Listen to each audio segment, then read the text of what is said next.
Hello students, I am Mrs. Sanita Malu from NCMS school Jhapa. आज हम पाठ हिंदी की पाठ्य पुस्तक फुलवारी का 7 पढ़ेंगे जो है महापुरुष। महापुरुषों के जीवन के बारे में हम इस लेसन में पढ़ेंगे। महापुरुषों के जीवन की बजाय हम उनका बचपन कैसे बीता उसके बारे में पढ़ेंगे। यहाँ पर कुछ महापुरुषों का दिया है जो है जवाहरलाल नेहरू एक तो, और दूसरा है जवाहरलाल नेहरू, सरदार वल्लभ भाई पटेल, शहीद भगत सिंह और बाल गंगाधर तिलक, रविंद्रनाथ टैगोर, चार्ली चैपलिन। इनके बचपन के बारे में हम पढ़ेंगे। तो यहाँ पर जो भारत में अनेक महापुरुष हुए हैं, उन्होंने अपने बचपन में अनेक साहसी कार्य किए हैं।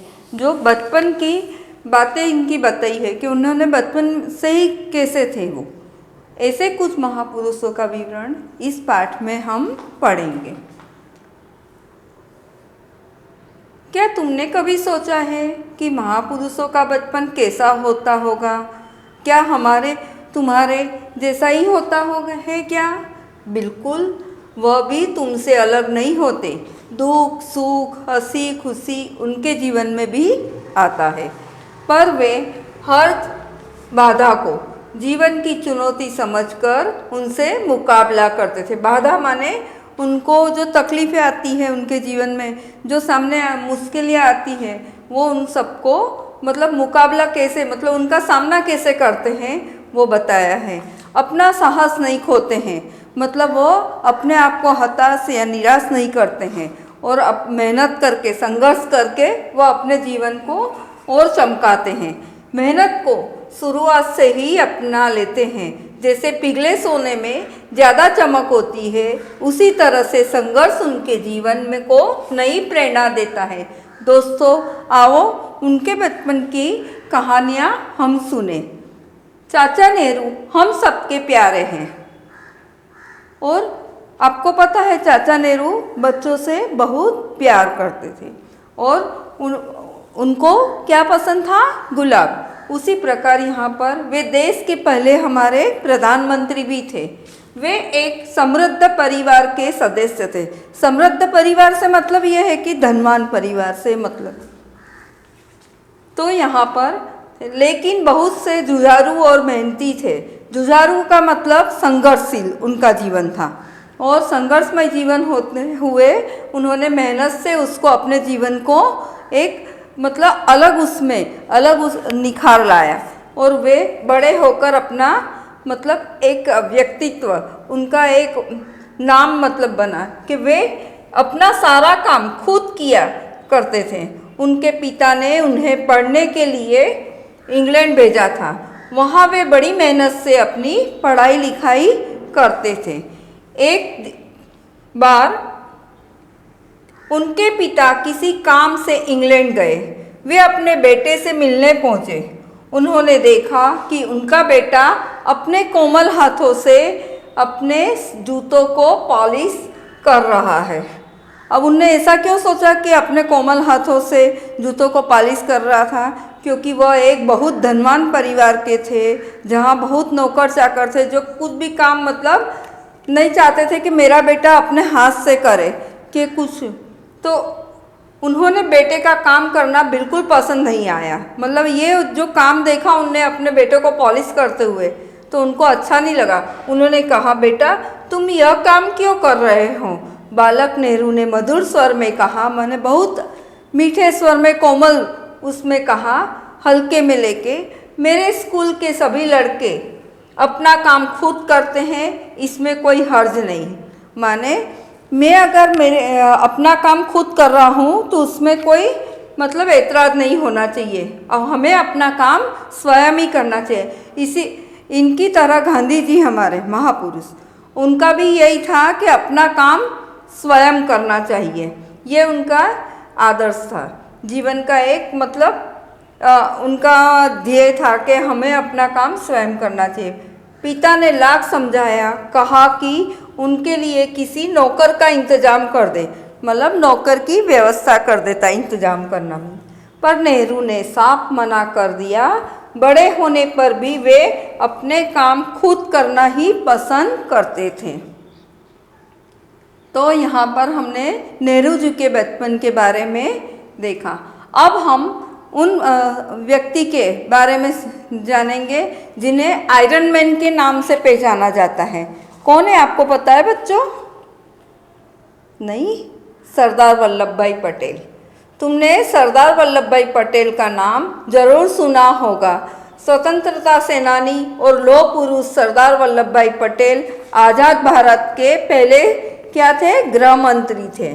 उन्होंने लौह पुरुष क्यों कहा जाता है? क्योंकि वह बहुत निडर और साहसी थे। निडर माने किसी से नहीं डरते थे, मतलब कितनी भी मतलब कठिन समस्या क्यों नहीं हो, पर वह अपना काम उसको खुद ही करके ने उसको आसान बना देते थे और एक साहस के साथ संघर्ष के साथ करते थे।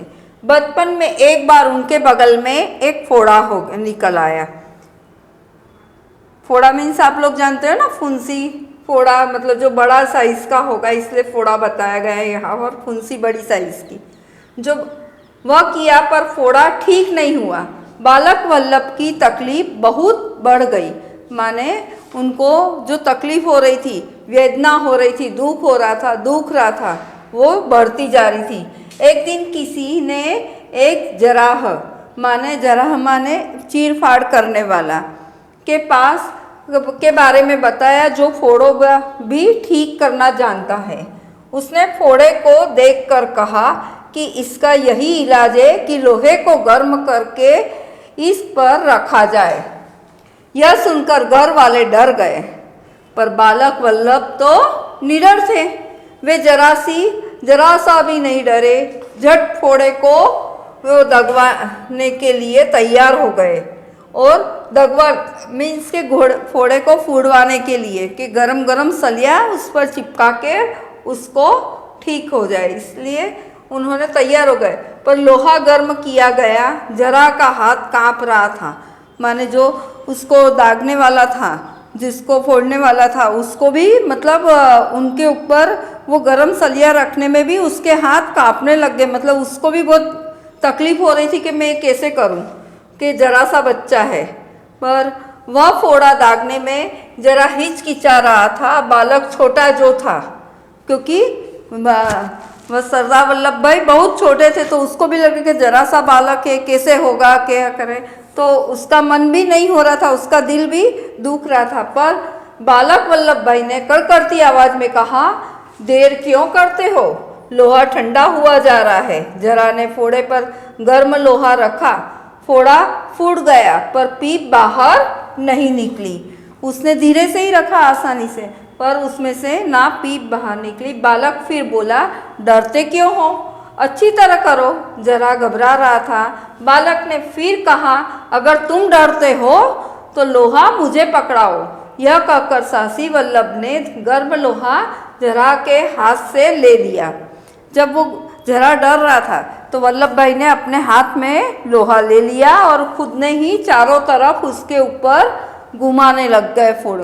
और जैसे ही वो घुमाने लग गए गरम लोहे की छड़ को, वैसे ही उनका फोड़ा फूटकर उसमें से पीप बाहर निकल आया। तो यह थी हमारे लौह पुरुष सरदार वल्लभ भाई पटेल के बारे में घटना थी। अब ये है दूसरा, साहस का दूसरा नाम है सुभाष चंद्र बोस, नेताजी। जब 11 साल के थे, ये हमारे भाभरा, झाबुआ जिले के भाभरा तहसील के ही, मतलब वहीं उनका जन्म हुआ था, मध्य प्रदेश के।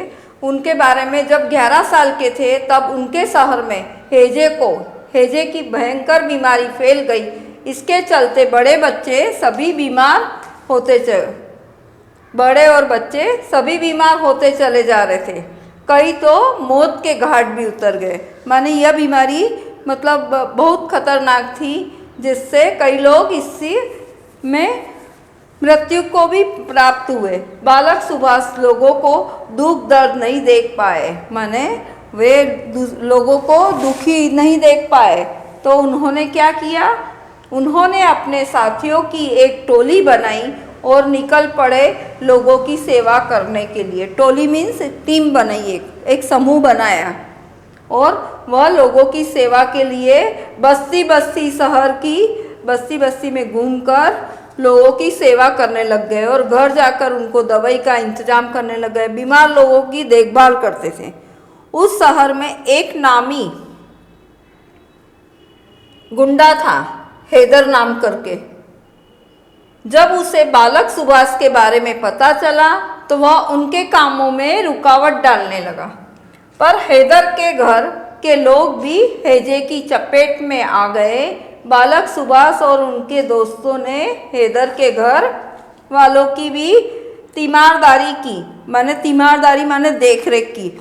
नहीं तो ये मतलब कहने का मतलब है कि भले वो उसका अपोज था, किसका, सुभाष चंद्र बोस का, हैदर करके नाम का गुंडा, फिर भी उसके घर वाले जब इस बीमारी के उसमें आए, लपेटे में आए, तो उन्होंने ये नहीं सोचा कि हमारा विरोध पार्टी वाला है, हमारा मतलब विरोध करता है, तो हम इसके घर की मतलब घर वालों की देख रेख या उनकी सेवा या बीमारी में सेवा नहीं करे, पर उन्होंने की। उसके घर को साफ किया, बीमार लोगों की सेवा की। जब हैदर ने यह देखा तो वह फूट फूट कर रोने लगा। उसने सुभाष से माफ़ी मांगी,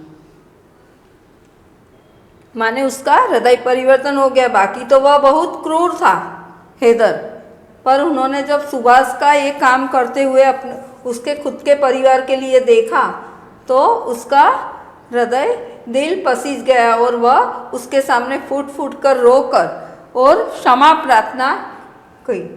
साथियों, तुम जैसा ही एक नन्हा बच्चा था जिसे घर में छोटा होने की वजह से क्या कहा जाता था, बाल कहा जाता। छोटे बच्चे को क्या कहते हैं, बाल। तो यहाँ पर हम यही बाल बड़ा होकर किस नाम से पहचाना गया, बाल गंगाधर राव तिलक के नाम से जाना गया। स्वतंत्रता सेनानी बाल गंगाधर तिलक अपनी बुद्धि की वजह से उस छोटे से बाल का कद हमेशा बहुत बड़ा रहा और वह हमारे संस्कृति के, जो भारतीय संस्कृति है, उसके अनेक श्लोकों को कंठस्थ थे उनको, और उनकी बुद्धि बहुत तेज थी। एक बार जब 5 साल की उम्र में उन्होंने स्कूल जाना शुरू कर दिया था। वे पढ़ने लिखने में बहुत होशियार थे, तेज थे और अच्छे थे। एक बार एक अध्यापक ने कक्षा में कुछ लिखने को कहा। एक वाक्य में संत शब्द 3 बार आया। बाल ने तीनों बार संत शब्द को अलग तरीके से लिखा और उनका मन नहीं हुआ कि मैं एक ही वाक्य में 3 बार संत लिखूं।